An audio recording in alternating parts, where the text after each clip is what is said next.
కావాలని నైట్ రానని అబద్ధం చెప్పాను. నాకు కొంచెం వర్క్ ఉంది. సరే.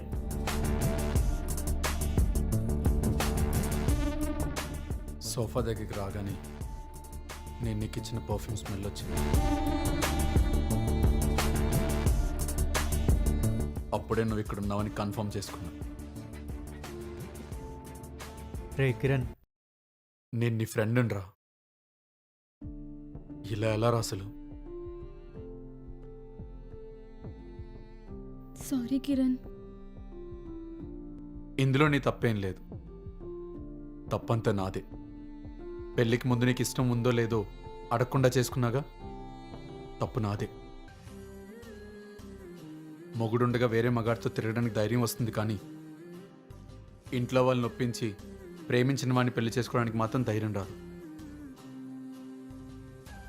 ఇష్టం లేని పెళ్లి చేసుకుని వేరే మగాడి జీవితంతో ఆడుకోవడం దేనికి?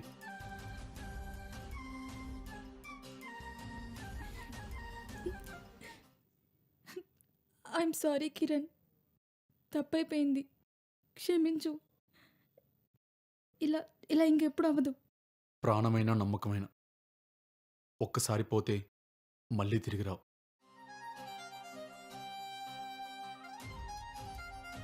అయినా నిన్నిప్పుడు వదిలేస్తున్నా అనిపించట్లేదు. నీకు స్వేచ్ఛనిస్తున్నా అనిపిస్తుంది.